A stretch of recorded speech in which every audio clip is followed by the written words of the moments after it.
وقال الله عز وجل ويؤثرون على أنفسهم ولو كان بهم خصاصة ومن يوق شح نفسه فأولئك هم المفلحون۔ معزز حضرات، پردہ نشین خواتین اسلام، ابھی بالکل 3 اور 4 دن قبل ہم نے عید الاضحیٰ منائی ہے۔ ویسے تو عید الاضحیٰ میں اور اس عید قربانی کے حوالے سے جو بہت سارے پیغامات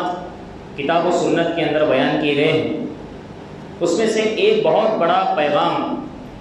اگر ہم کہیں اس پیغام کو کہ بہت بڑی اخلاقی صفت ہے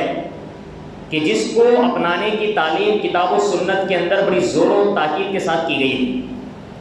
میری مراد یہ ہے کہ ہم نے اس قربانی سے بہت ساری چیزیں سیکھی ہوں گی، لیکن ایک بنیادی چیز ہم نے جو سیکھی ہے وہ قربانی خود برائے نام قربانی ہے۔ اب قربانی ہی کو اگر ہم عربی زبان میں جاننے کی کوشش کریں تو اسے کہتے ہیں ایثار۔ ایثار کو اگر سمجھنا ہے تو ہم ہمارے یہاں کہتے ہیں اس کو اپنی ذات پر کسی اور کو ترجیح دینا، اور انشاءاللہ اسی بہترین اور صفت کے حوالے سے آج کے اس خطبے میں انشاءاللہ یہ باتیں ہم جانیں گے کتاب و سنت کی روشنی میں کہ اس کی کتنی فضیلت ہے، کتنی اہمیت ہے، اور اس کو اپنانے والا انسان اللہ کے پاس کتنا اونچا مقام حاصل کر لیتا ہے۔ پہلے تعریف یہ جان لیتے ہیں کہ یہ جو ایثار ہے، ترجیح ہے، اس کا معنی کیا ہے۔ امام جرجانی رحمہ اللہ اس کی تعریف کرتے ہیں، فرماتے ہیں وہ ان کا لفظ ہے، عربی لفظ ہے، عربی تعریف ہے، وہ پڑھ کے سناؤ آپ کو۔ کہتے ہیں کہ ان یقدم غیرہ علی نفسہ فی النفع لہ والدفع عنہ وہو النہایۃ فی الاخوہ۔ وہ کہتے ہیں کہ ایک انسان اپنی جان پر کسی دوسری جان کو ترجیح دے، چاہے وہ نفع کے سلسلے میں ہو، چاہے وہ نقصان کے حوالے سے ہو، اور اگر کوئی بندہ اس صفت کو اپناتا ہے تو انتہائی قسم کی بھائی چارگی اس کے اندر پائی جائے گی۔ سمجھ میں آئے کہ الحمدللہ اس کے دل کے اندر بھائی چارہ ہے، اور اس کے دل کے اندر تمام مسلمانوں کے تئیں محبت اس کے دل کے اندر ہے۔ جب تک یہ چیز ہمارے دلوں کے اندر نہیں ہوں گی، آپس میں ہمارا ایک دوسرے کے درمیان محبت رکھنا، محبت قائم رکھنا، ایک دوسرے سے محبت کرنا ناممکن بات ہے۔ تو لہٰذا یہ دونوں آپس میں لازم ملزوم چیز ہے، ہم ایک دوسرے سے محبت کریں۔ محبت کرنے کا ثبوت کیا پیش کرنا آپ کہ زندگی کے اندر جب کبھی بھی اگر موقع آ جائے کہ میں اپنے سے سامنے والے انسان کا نفع سوچوں، نقصان بھی اگر ہے نقصان میں برداشت کروں، سامنے والا بھائی میرا نقصان برداشت نہ کرے، یہ چیز اگر کسی کے اندر آ گئی تو الحمدللہ وہ انسان واقعتاً مسلمان ہے، واقعتاً مومن انسان ہے۔ اس کی ایک مثال حدیث سے، نبی علیہ السلام کی ایک پیاری حدیث ہے کہ جس میں آپ نے فرمایا کہ رحم اللہ رجلا سمحا اذا باع واذا اشترى واذا اقتضى۔ یہ تعریف میں جو چیز ہم کو پیغام جو دیا ہے اسی میں سے ایک حدیث جو جڑ کر آتی ہے وہ آپ کے سامنے میں نے رکھی ہے کہ نبی علیہ السلام نے ایسے انسان کو دعا دی ہے، دعا یا کلمات سنائے نبی علیہ السلام نے، اللہ سبحانہ و تعالیٰ ایسے انسان پر اللہ سبحانہ و تعالیٰ رحمت اپنی نازل فرمائے جو انسان تجارت کرنے کے وقت میں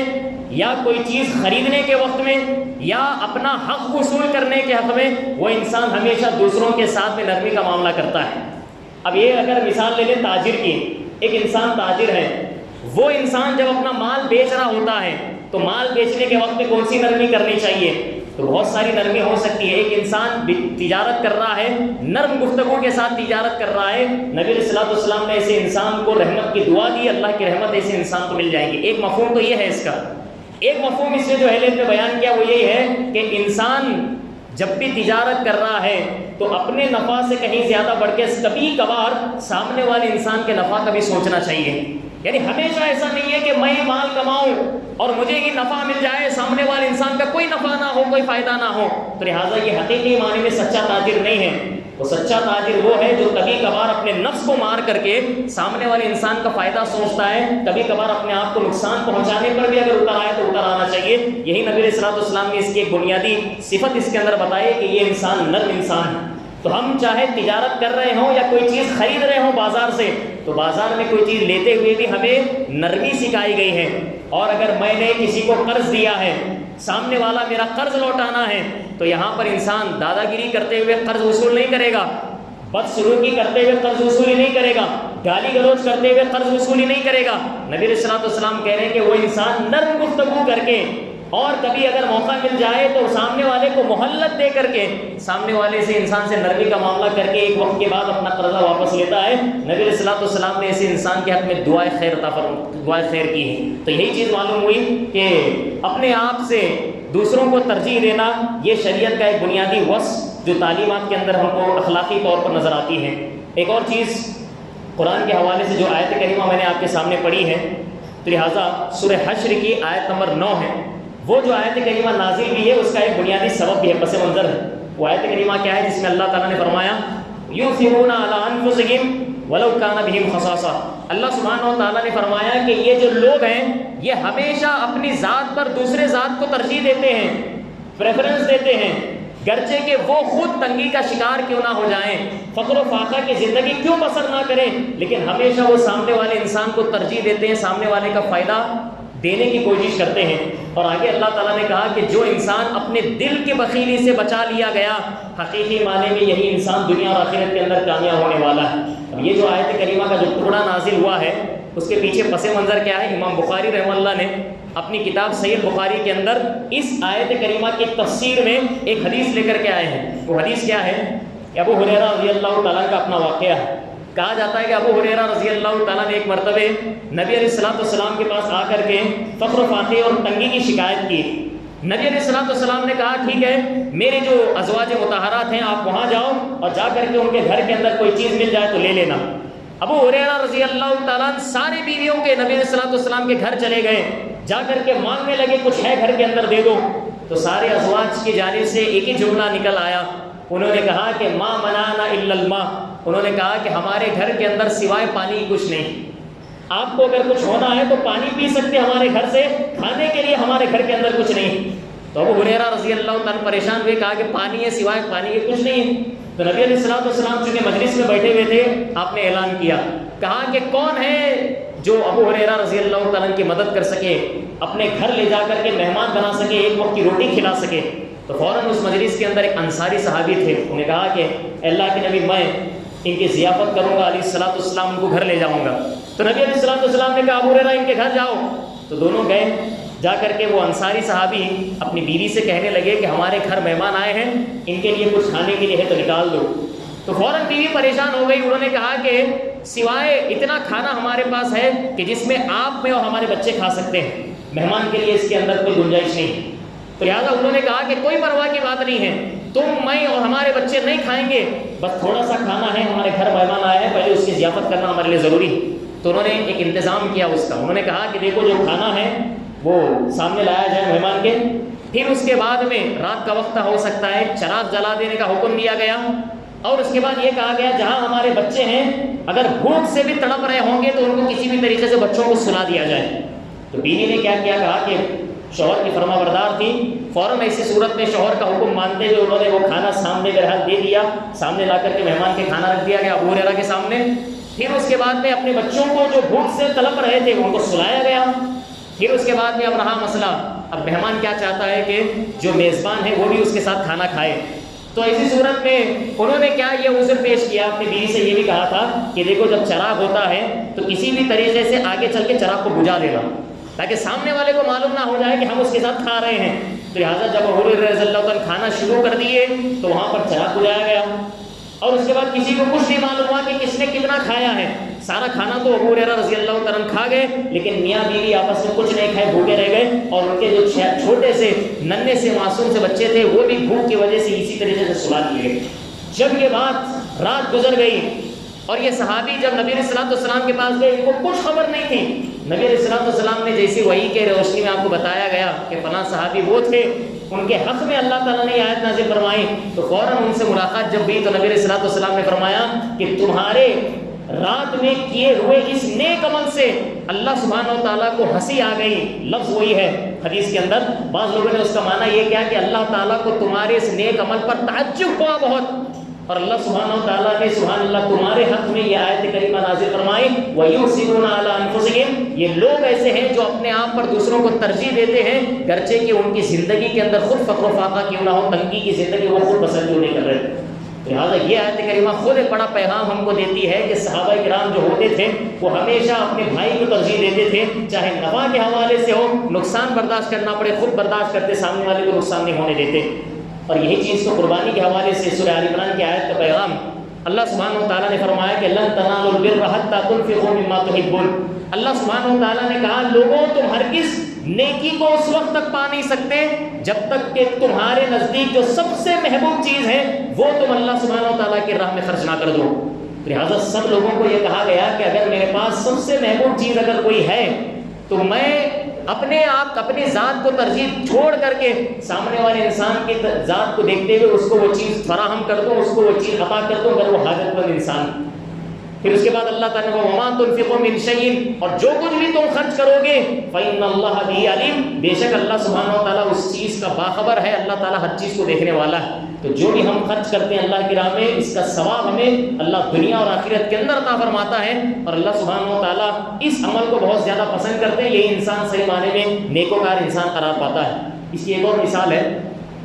جیسے ابو ہریرہ رضی اللہ تعالیٰ عنہ سے روایت ہے، بخاری کی حدیث ہے کہ ایک مرتبہ نبی علیہ السلام سے سوال کیا گیا، کہا گیا ای الصدقۃ اعظم اجرا، اے نبی علیہ السلام ذرا یہ بتائیے کہ سب سے افضل ترین صدقہ کون سا ہے؟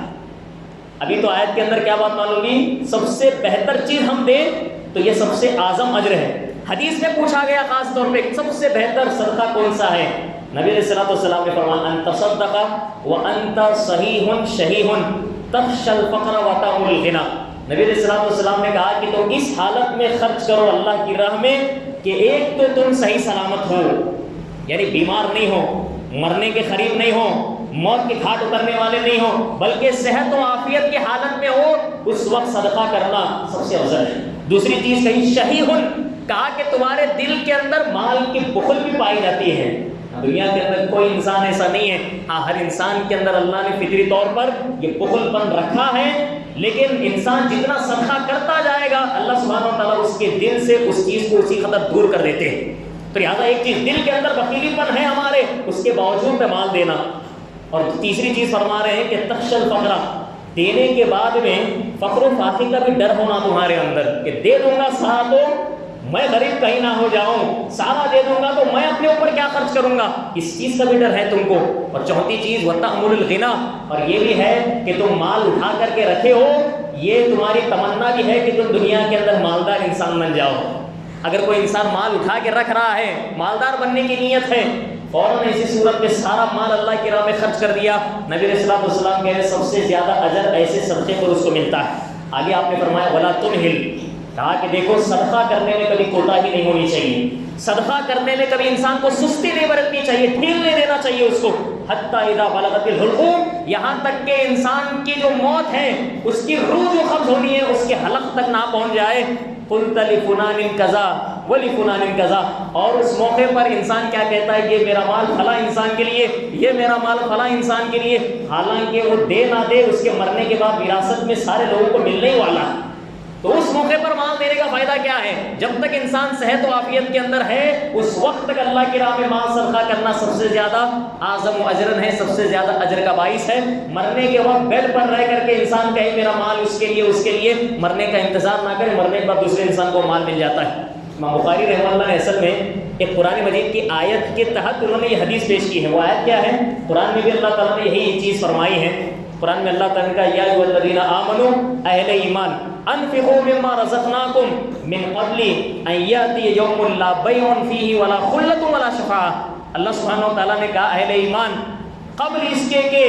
وہ قیامت کا دن آ جائے جس قیامت کے دن کے نہ تجارت ہوگی، نہ ایک دوسرے کی دوستی کام آئے گی، نہ ہی ایک انسان اللہ کی اجازت کے بغیر سفارش کر سکے گا کس کے حق میں، وہ دن آنے سے پہلے ہم نے جو تم کو رزق دیا ہے لوگوں، اللہ سبحانہ و تعالیٰ کی راہ میں جتنا ہو سکے زیادہ سے زیادہ خرچ کرو، زیادہ سے زیادہ صدقہ کرو۔ اور ایک آیت کریمہ تو قیامت کے حوالے سے ہے، اور ایک آیت کریمہ کے اندر اللہ نے یہ بھی پیغام دیا ہے، کہا کہ انسان کی موت خود ایک اس کے اوپر قیامت ہے،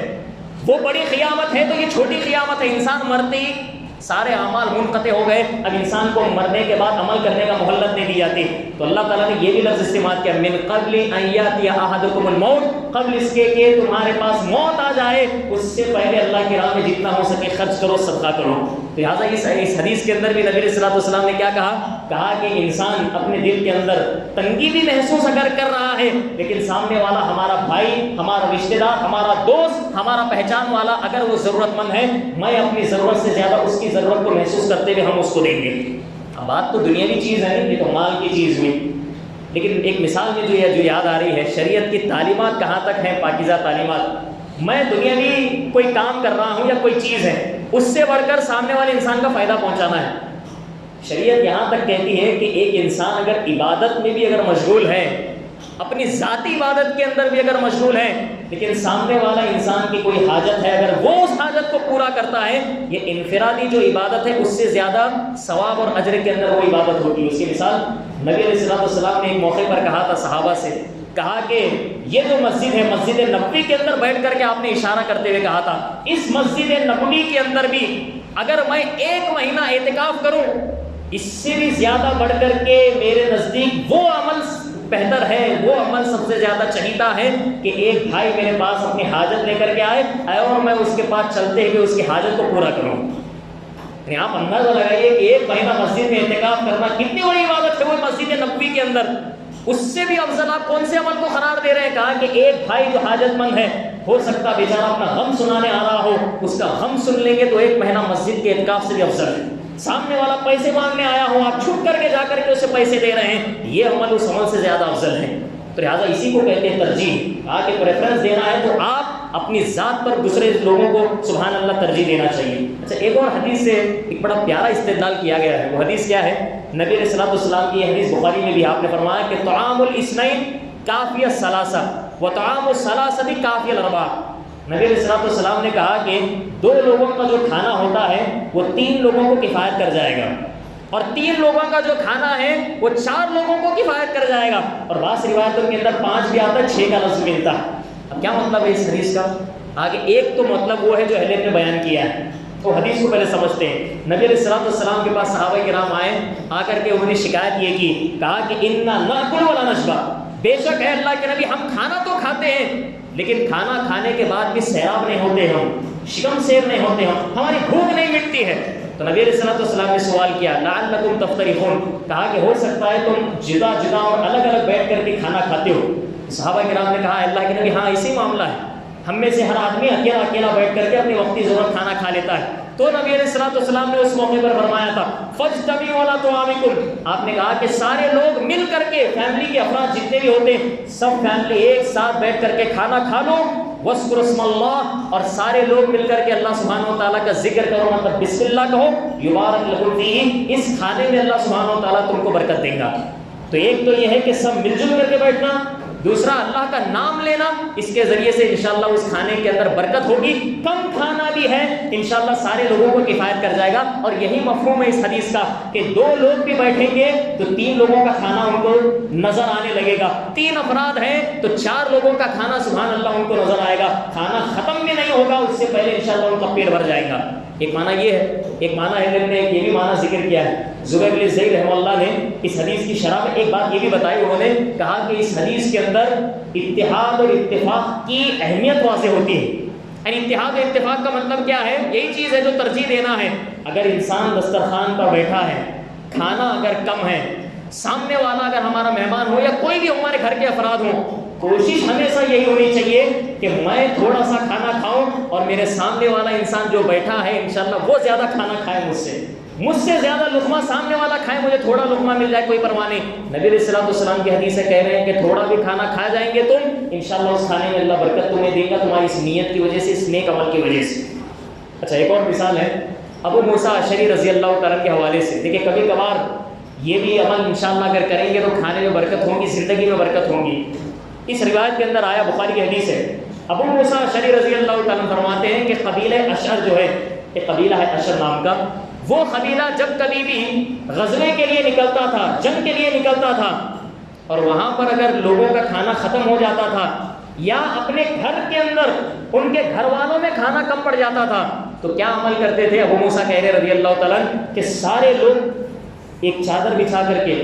جن کے پاس جتنا جتنا کھانا ہوتا تھا سارا کھانا جمع کر لیتے تھے، غزوے کے اندر سفر کے اندر سارا کھانا جمع کر لیتے تھے، پھر اس کے بعد میں جتنے بھی لوگ ہوتے ان میں برابر کا برابر تقسیم کرتے تھے۔ اس کے بعد وہ خود کہتے ہیں کہ الحمدللہ اس کے اندر برکت ہوتی تھی کہ میرے پاس اگر تھوڑا سا تھا ملانے کے بعد برکت ہو گئی اور اس میں الحمدللہ ہمارا پیٹ بھر جایا کرتا تھا۔ یہ جب سنا نبی علیہ السلام نے کہ قبیلہ اشر اتنا مبارک کام کرتا ہے، نبی علیہ السلام نے فوراً یہ حدیث ارشاد فرمایا، آپ نے فرمایا فہم منی وانا منہم، یہ قبیلہ اشر مجھ میں سے ہے اور میں ان میں سے ہوں۔ اس کا معنی ہے کیا بتاتے ہیں کہ یہ قبیلہ اشر میری سنت پر ہے، میرے طریقے پر ہے اور ایسے موقع پر یہ صحیح معنی میں امت محمدیہ کہلانے کے لائق ہے۔ لہٰذا یہ ہمارا عمل اگر رہا مثال کے طور پہ کہ ہم اگر وقتی ضرورت میرے پاس کم چیز ہے لیکن ہم سارے لوگ مل کر کے اکٹھا ہو کر کے سب ملا کر کے تقسیم میں انشاءاللہ اگر برابر کر دیں گے تو ایسی صورت میں ہمارے ان مالوں کے اندر برکت ہوگی۔ اب دیکھیں بات جب آ رہی ہے ترجیح کی تو یہ بھی سمجھ لیجئے کہ ترجیح کی اہل علم نے 3 قسمیں بیان کی۔ تو 3 قسموں میں سب سے پہلی قسم کیا ہے؟ کہا کہ جو چیز میرے پاس ہے میں ہمیشہ یہ سوچوں کہ میرے پاس جو افضل ترین چیز ہے میں افضل ترین چیز سامنے والے انسان کو دوں، وہ نہیں جو میرے پاس ہے۔ میرے پاس جو چیز ہے میں دے رہا ہوں وہ کمال کی بات نہیں ہے، اچھی چیز ہے، ثواب کا کام ہے، لیکن افضل کس کو قرار دیں گے آپ؟ کہا کہ میرے پاس سب سے افضل جو چیز ہے وہ سامنے والے کو اگر دوں گا اپنی ذات کو ترجیح دیتے ہوئے تو یہ سب سے افضل ترین عمل ہے، ترجیح میں سب سے افضل ہے۔ اس کی ایک مثال آپ کے سامنے ہے، حدیث کے اندر جیسا آتا ہے کہ جب عبد الرحمن بن عوف رضی اللہ تعالیٰ مہاجر صحابی مدینہ آئے تو نبی علیہ السلام نے مہاجرین اور انصار کے درمیان میں بھائی چارگی کرائی تھی۔ تو عبد الرحمن بن عوف ایک مہاجر صحابی ہیں، انصاری صحابی کا نام ہے سعد بن الربیع الانصاری رضی اللہ تعالیٰ، ان کے ساتھ بھائی چارگی کرا دی آپ نے۔ سعد رضی اللہ تعالیٰ یہ جو تھے سعد بن الربیع یہ مدینے کے سمجھ لیجیے کہ غنی انسان تھے، مالدار انسان تھے۔ تو فوراً ایسی صورت میں عبد الرحمن بن عوف جب آئے تو آ کر کے فوراً انہوں نے ان سے یہ جملہ کہا تھا کہ دیکھو میرے پاس جتنا مال ہے میں یہ چاہتا ہوں کہ میں یہ سارا مال کا آدھا حصہ کر کے اے عبد الرحمن تم کو آدھا مال دے دوں۔ انہوں نے آگے یہ بھی کہا، اب ترجیح کی بات آ رہی ہے، افضل ترین چیز، انہوں نے کہا کہ دیکھو میرے پاس 2 بیویاں ہیں اور یہ 2 بیویوں میں سے تم جن کو پسند کرتے ہو اس کو فوراً تم کہہ دینا کہ میں اس کو طلاق دے دوں گا، اس کی عدت ختم ہونے کے بعد تم اس سے نکاح کر سکتے ہو۔ یہ نہیں کہا انہوں نے کہ میں فلاں بیوی کو خود سے طلاق دے کر تم کو دوں گا، یہ بات انہوں نے نہیں کی۔ انہوں نے کہا ترجیح سامنے والے کو چھوڑ دیا، یہ 2 بیویاں ہیں اس میں سے کون سی تم کو پسند ہے وہ تم اختیار کر سکتے ہو، طلاق دوں گا تو اس کی عدت ختم ہونے کے بعد تم نکاح کر لینا اس سے۔ تو اصل چیز یہی ہے کہ صحابہ کرام آپس میں جو بھائی چارگی ان کی تھی تو بھائی چارگی کی ایک قسم یہ تھی سبحان اللہ کہ وہ اس طریقے سے آپس میں مال کی تقسیم کیا کرتے تھے۔ ایک اور روایت آتی ہے، بات آ رہی ہے ترجیح کی، بات آ رہی ہے دوسرے انسان کے پیٹ کی۔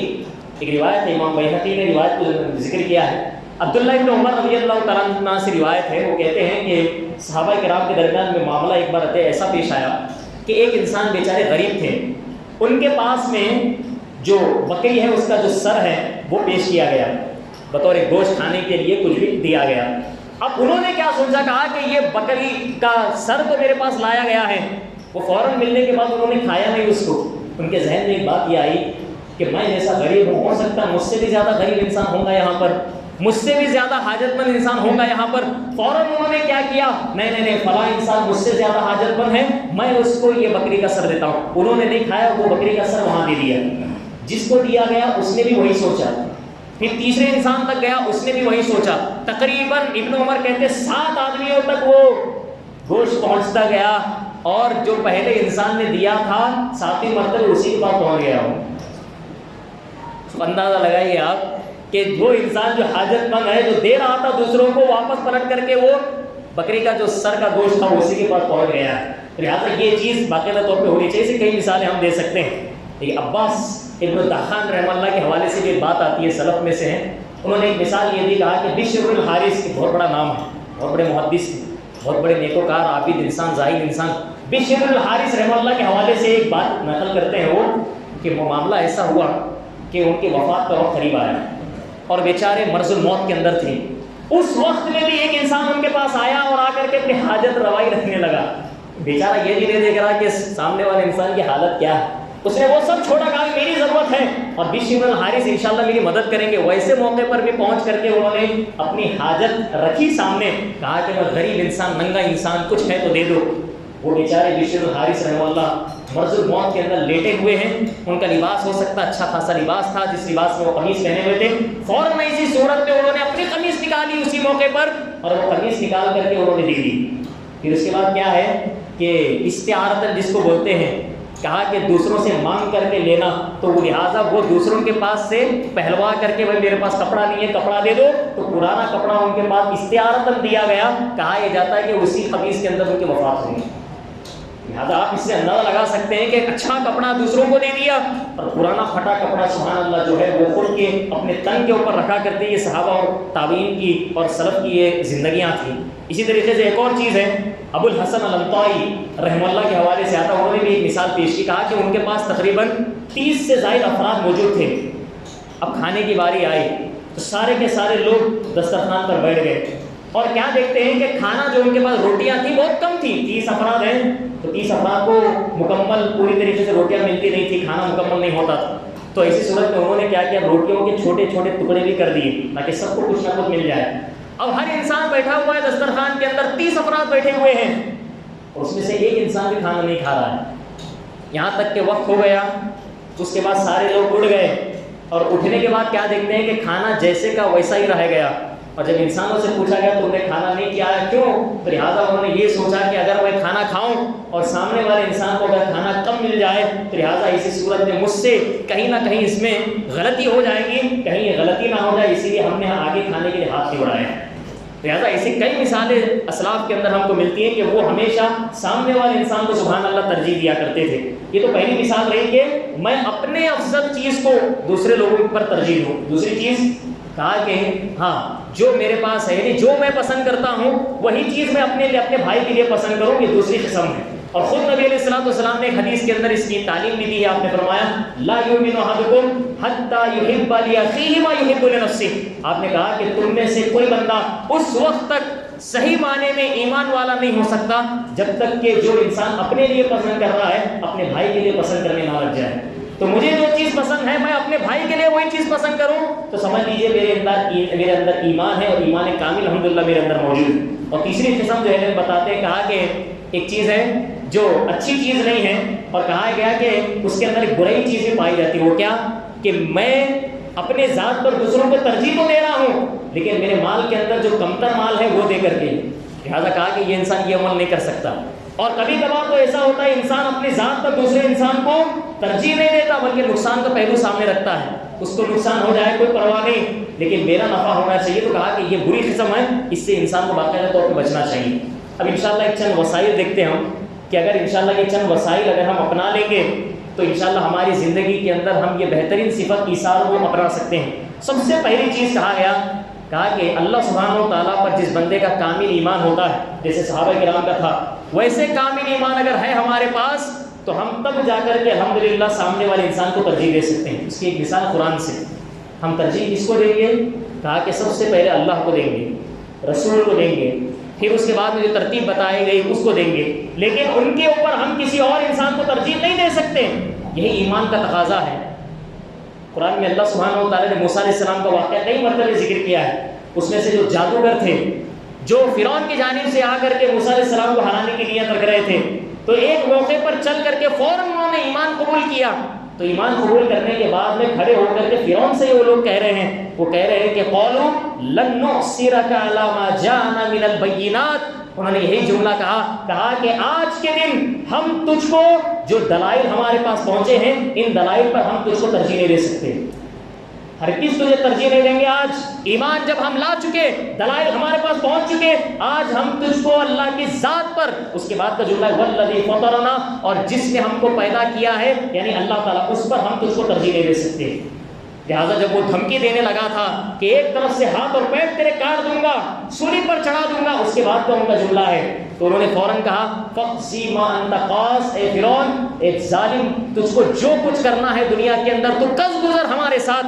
انما تقضی هذه حیات الدنیا۔ کہا کہ یہ جو دنیاوی زندگی ہے کیسے بھی تیسے یہ تو کٹ جائے گی، لیکن آخرت کی زندگی ہمیشہ والی زندگی ہے، ہم تجھ کو ترجیح دے کر کے آخرت برباد نہیں کرنا چاہ رہے۔ تو لہٰذا یہی اس سے بہت بڑا پیغام یہ دیتا ہے کہ ایمان باللہ، یعنی ہم دنیا کے اندر اگر سب سے زیادہ ترجیح اگر کس کو دیں گے وہ اللہ سبحانہ و تعالیٰ کی ذات گرامی ہے، رسول اللہ صلی اللہ علیہ وسلم کی ذات ہے، تو لہٰذا ہم کسی اور کو ان دو پر سبحان اللہ ترجیح نہیں دے سکتے۔ اور ایک بہت اہم وسیلہ یہ بھی ہے اس کا، کہا کہ یہ انسان ہر ہمیشہ اگر موت کو یاد کرتا ہے، کثرت کے ساتھ موت کو ہمیشہ مستحضر رکھتا ہے ذہن کے اندر، اس کے ذریعے سے بھی انشاءاللہ ہم آپس میں ایک دوسرے کو ترجیح دے سکتے ہیں۔ قرآن مجید میں اللہ سبحانہ و تعالیٰ نے یہی پیغام دیا، کہا کہ بل تؤثرون الحیات الدنیا، اللہ تعالیٰ نے بہت بڑی حقیقت بتائی، کہا کہ لوگوں تم دنیاوی زندگی کو ہمیشہ ترجیح دیتے ہو، والآخرۃ خیر وابقیٰ، حالانکہ جو آخرت ہے وہ زیادہ بہتر ہے، اور آخرت ایک ایسی چیز ہے جو ہمیشہ باقی رہنے والی ہے۔ یہ دنیا جو ختم ہونے والی ہے، آخرت کے مقابلے میں اس دنیا کو ہم ترجیح دے رہے ہیں، تو اللہ تعالیٰ فرما رہے ہیں کہ یہ ترجیح غلط ترجیح ہے، ترجیح ہونی چاہیے آخرت کی انسان کو۔ اور وہ کیسے ہو سکتی ہے؟ کہا کہ انسان ہمیشہ موت کو یاد کرے گا انشاءاللہ تو آخرت کی یاد ہمیشہ اس کو مستحضر رہے گی۔ ایک تیسری چیز کہا گیا، کہا کہ ہم جو بھی مال خرچ کرتے ہیں دوسروں پر ہم کب خرچ کریں گے؟ جب ہم کو انفاق کی فضیلت معلوم ہوگی، اللہ سبحانہ و تعالیٰ کی راہ میں خرچ کرنے کی فضیلتیں انشاءاللہ جب ہم کو معلوم ہو جائیں گی تو ہمارا مال ہمارے پاس کم اور دوسروں کے پاس زیادہ رہے گا۔ اب اس کی مثال اگر ہم دیکھیں گے، نبی علیہ السلام نے حدیث کے اندر فرمایا کہ ایک انسان اپنی حلال کمائی سے اگر ایک درہم بھی اگر اللہ سبحانہ و تعالیٰ کی راہ میں خرچ کرتا ہے،